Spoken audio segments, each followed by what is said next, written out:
Let's talk about data cloud and agents. Well, not really. What we really want to talk about is how not to leave anything on the table when it comes to your clients. And a lot of them are. So they are all going to be highly interested in AI and how it's going to be utilized. And if we're selling them agents and we're selling them data cloud and we're selling them Einstein for sales and so on, then we know that they're highly interested in implementing AI in their businesses. But what are they doing on the client side for their clients? How are they approaching AI when it comes to sending it out into the larger world? All of your clients have got a website, a web application that they're using. If they're smart, they've customized that, they've built it so that it does exactly what they want it to do. Are they utilizing AI on that? And if they are, is it Salesforce AI or are they sending that in a completely different direction? So what I want to talk to you about today is Heroku. Okay, so Heroku, as you may or may not know, is a business unit of Salesforce. Heroku is what we refer to as platform as a service. This means that it's a service where people can put the code that runs applications on the World Wide Web. That means inside a web browser. And those applications could do anything. It could run certain software for that company that reaches their customers, their clients. It could be a much broader thing where they use it to reach a broader base of people, but they use it. So they have programmers that write code. That code sits inside Heroku where it runs. We like Heroku because it connects directly with CRM, so we can name particular objects inside Salesforce, and those Salesforce can sync up directly with the database in Heroku, which means that they're perfectly synced. It's highly secure because it all sits within that trust boundary, that Salesforce trust boundary, which is incredibly important now that we bring AI into the equation. So if your clients now want to utilize AI and AI agents, then we're probably going to want to recommend that they use Heroku because it's the best way to do it, it's the fastest way to do it, and it is absolutely the most secure way to do it. Okay, so we want to discuss some of the elements that sit inside Heroku and why it's going to be good for them. Okay, so let's remove AI from the equation for now and just talk about Heroku by itself, because that's the conversation that you're going to want to have with your clients. As I said, many of them are already going to have web applications or tools that they've had written that are going to run for their business. And there could be many examples of that. Maybe it's a tool that they use for their members and people log in and they access content or they interact with that content. Maybe it's a knowledge base for their clients. Maybe they are in fact a technology company. They sell things online or they interact with people online and that is their product. So they've all got specific tools that they use online. Some of them are cutting edge, some of them are just very, very routine and normal. They all need to run somewhere. Your clients will be using, if they're not using Heroku, they're using something typically AWS, might be Azure, might be Google Cloud, but they're all using some platform already.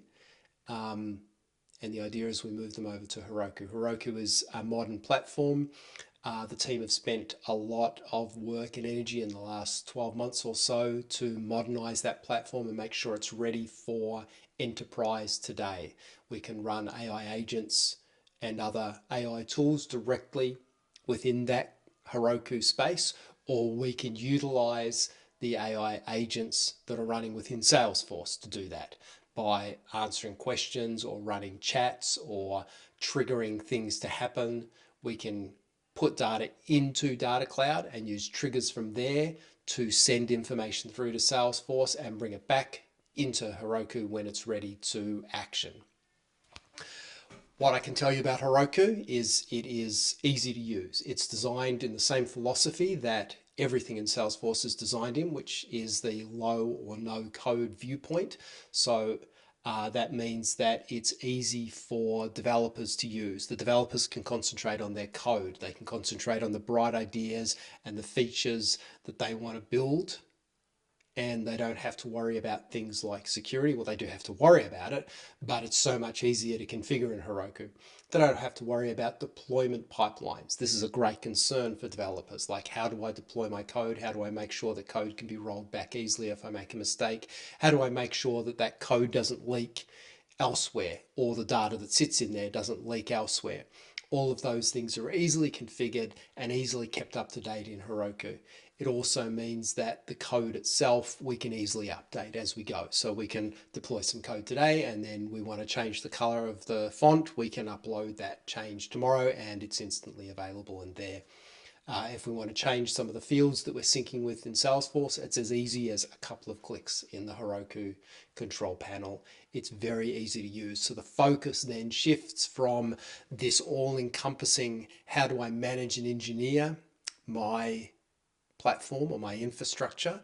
Now the focus becomes on a great experience for the developers, high productivity, and getting a result for your clients, because that's all important. Okay, so here are some of the things that that Heroku solves for your clients, or potentially can solve for your clients. And these are some of the things you can talk to the clients about. It's rapid. It's easy to set up Heroku. Once they have the keys and the access to it, they set up a couple of what are called dynos. That's the computing, the thing that does the thinking. They set up a database and they're away. They can upload their code, have it on the internet within literally minutes. The same experience in AWS could take days to, dare I say it, weeks. So they can have something up and running really fast. That means that they can test things out, they can scale it incredibly fast, and this is very, very important. If your client is going to launch something, they want it to go to as many people as possible. And if that means that all of the tools within Heroku need to scale really fast, and of course they do, and they do it automatically. So let's say we launch an application today, it's got 100 users today, but we do a lot of promotion and advertising and we get it out to as many people as we can. So tomorrow there's 1,000 people. By the end of the next week, there's 10,000 people on that application.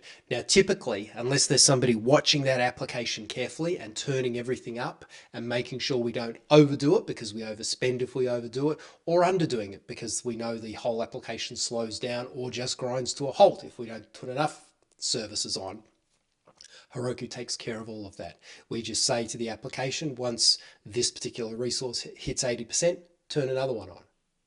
And we can do that infinitely if we want, or we can do it up to a point. And in that way, we're never overspending. We're spending exactly how much it costs to take on our new clients or our new users. So scalability, absolutely taken care of. In the same way, we can scale down as well. We do a marketing campaign. Once the campaign's over, we scale back down. We're not spending too much. One of the biggest problems that your clients are going to have with AWS is overspending, because AWS mostly bills daily, hourly, in some cases even by the second for their tooling.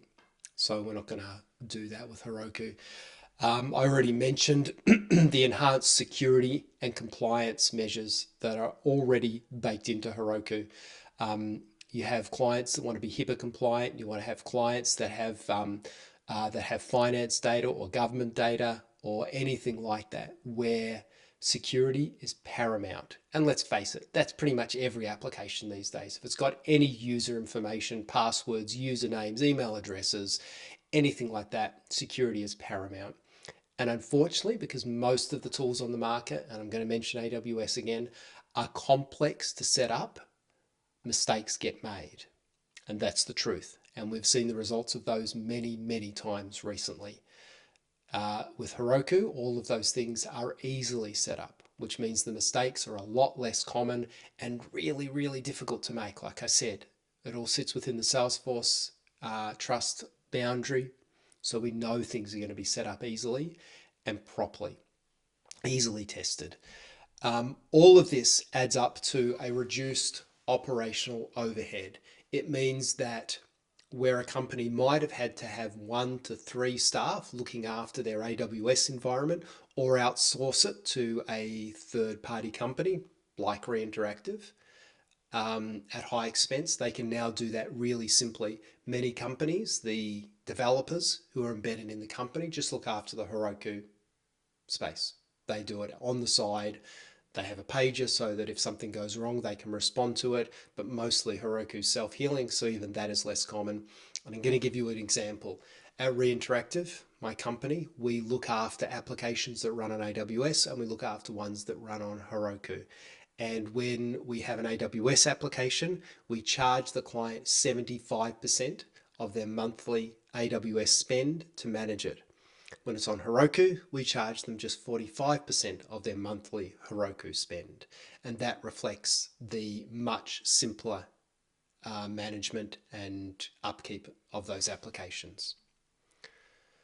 All right, so when you're talking to clients and they're talking about their application or they're talking about something they're intending to build as an application, some of the things that they'll mention to you where you can look for and dig into and pull out those pain points will be the clients complaining about slow development cycles, how long it takes from scoping to iteration to deploying. If there is delays in that, the infrastructure is going to be part of that bottleneck. And even if they don't say that it's the infrastructure that's part of the bottleneck, it's going to be anyway, because they've got developers who are trying to account for complexity in that environment. Any client who has difficulty scaling or that talks about the cost of scaling or that talks about their application not being available when they need it to be, that is a clear signal. Anybody that has security concerns, and if you dig in, if they don't have security concerns, they should. Every client should have security concerns, because even our biggest enterprises in Australia have had security breaches, and if they haven't had security breaches, it's because someone was sweating it and making sure that didn't happen. If they just want a platform that's reliable, then they need to look at Heroku. The final thing is, if they need a platform that syncs easily and simply with Salesforce, they've got all of their data in Salesforce, they want to leverage it, they want to surface some of it in Salesforce, and they want to do that in the least expensive way possible. So the Salesforce API is a good tool, but it's not the cheapest because you're paying for volume. With the Heroku Connect tool that syncs up Salesforce CRM to Heroku, you're paying for the number of rows that are being moved across. So it's a lot more efficient. So there's some of the things to look for. I'm just going to give you a word of warning. When you go into a company and they're using AWS or another tool, similar, Google Cloud, whatever, just be aware that they will have a management team in place of engineers who will spend a lot of time and money and energy to get certified on AWS and to make sure they can produce all of those things that Heroku does out of the box. They will push back on a suggestion that there's a better alternative. Just warning you and just letting you know. I've seen it many times. So when you go in to speak to your clients, speak to the people who are most put out by those pain points, I guess, is probably the way to put it. Not the people who are there because the pain points exist. Okay. All right. How can a Heroku opportunity benefit you as an account exec, as an AE? You're going to increase sales opportunities. You go into a client, you've sold them Sales Cloud, Service Cloud, Data Cloud, all of the good things that you should sell them. But they have a web application, or they want to have a web application. They want to utilize cutting edge AI for their members, their users, their customers, whoever it might be. Then you have a sales opportunity for Heroku. They have an AWS application that is running for sure. They will have one or more of the pain points that I just mentioned. We want to offer a complete solution to our clients. And here's one of the very best things I tell people when they're considering, do I use Heroku or not? They trust Salesforce with their data. In fact, we know from surveying that Salesforce is absolutely trusted with their data. Salesforce doesn't have breaches with data that is their fault. Like, that doesn't happen because so much care and attention is put on that. We trust Salesforce with our data. Why wouldn't we trust those same people with the data that's in our web application? Why would we outsource that to somebody else that we don't trust or don't know as well, or have potentially had issues in the past? Trust the people that you know. So that's Heroku. Another way that Heroku can benefit you as an account executive, you can improve the happiness, the customer satisfaction of your clients. They will get their applications to market faster. They will appreciate the ease of setup, the ease of use of Heroku Connect, the ease of integrating things like Agentforce, Data Cloud. They will appreciate all of that and thank you for it. You will assist them to reduce technical debt and unify all of their data, which is so important in this day and age, instead of separate siloed pieces of information that might be pulling into Data Cloud, but Data Cloud still has to sort out what to do with that information once it's there. And we all know in this day of AI, rubbish in means rubbish out. So the data has to be in the best form possible. So we make Salesforce the principal source of truth for everything, and the application can just use that. Eventually, by doing all of these things, you'll enhance your own reputation. You'll position yourself as the trusted advisor, not just for CRM, but as a universal tool across their entire tech stack. You're now owning the tech stack for that client. You'll have captured their CRM, their sales cloud. You'll have captured their service, their marketing, and their web applications, which might include mobile phone apps, anything associated with that. And in doing so, we've unified all of their data and we now own them in a technical sense, which is to the absolute benefit of those clients. There's a lot of people around, far too many organizations around these days that just have got too many pieces of data because somebody said, let's buy this and then let's buy that and then we'll license that and then we'll add this on, because too many people have given them suggestions and advice, and we're trying to pull all that together into one single unified thing. Salesforce has all the tools to do that, but we don't always use them. Okay, so what are the key things that you're going to look for in a Heroku deal? Obviously, we've talked about how to find them and how to spot them. How are we going to price it? How are we going to include all of those things for you? So we're going to look at the number of dynos that we're going to provide that client, that customer. Those dynos are the things that do the thinking, and the size of the database. So we're going to estimate how much use that application is going to have. We're going to look at the security requirements. So we might need to put that client into what's called a private space. That private space is going to add to their annual licensing costs, but increases the security remarkably. So this is a lot of clients these days. If we're talking to, let's say, an Australian company, they're going to want to have their data stored within Australia, so a private space is necessary. That's any health, finance, government, etc.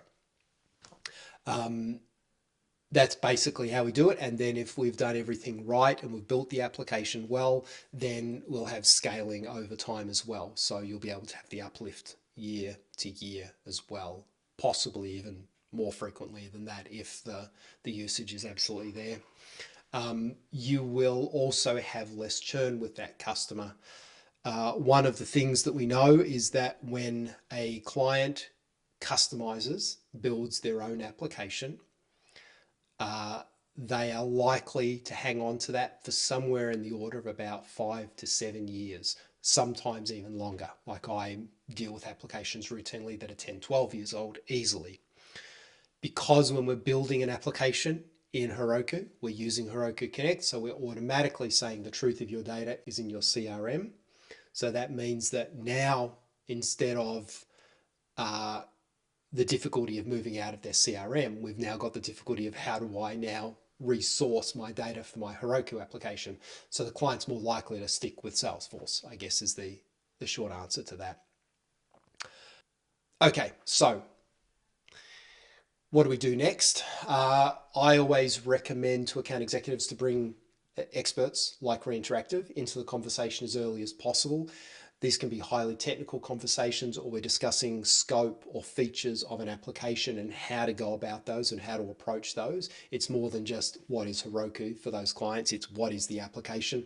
Heroku is almost just a given if you introduce the client, like it's easy to sell.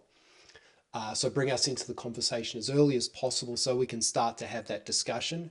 What I'll most likely do is sell a short workshop of a couple of weeks where we can do the full scoping, the UX, which means, a clickable prototype of the application so they can see what it's supposed to do, make sure they get the full buy-in from whoever their buying committee is internally, and the right people in that organization are in the conversation. If we do our job right, everyone's happy, we can license Heroku pretty early on. Like, it can be from introduction to a sale within a matter of weeks, actually. Sometimes it can take a lot longer than that, obviously. We're talking some bigger price deals here, but, an annual contract on an ACV on a Heroku deal can be 30 to 50 grand easily. Can be much, much more as well, of course, depending on the size of the client and what they're trying to get done. So I've also got a few tools that are available, which will be available in this webinar. You might be able to see a QR code on the screen right now for a short pamphlet which describes what Heroku is, and you can use that to understand it yourself or to explain it to your client. I've got a much longer ebook as well, which is great for the clients. Not necessary that you read that as well, but for the clients. And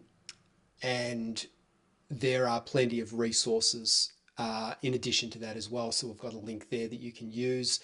I can give you many case studies of clients that I've brought on, and the types of clients that are brought on will be greenfields ones, which means ones where no application existed before and we've built it from scratch, from an idea to a full inception in a matter of months. Clients where they've been put on Heroku by a non-partner and it hasn't been done correctly, and we've right-sized it and made it work well for that client. We've got a few good examples of that. Or clients that have just been dissatisfied because it wasn't properly set up, so we do that proper setup. Or clients who are on another platform like AWS and we move them across to Heroku because it's easier for them, because it's better for them, and because they wanted to unify everything. So I've got case studies that fit all of those different examples, and I'm happy to talk to any of those. I can speak to your larger team about how to spot a Heroku opportunity and how to convert those. I can do enablements of any kind. In particular, discussing more along the lines of that connection between Agentforce, Heroku Connect to Heroku, and how we can do all of that to make your clients AI savvy. Any questions, you just contact me directly. I'm always available. Thank you very much for listening to me. See you later.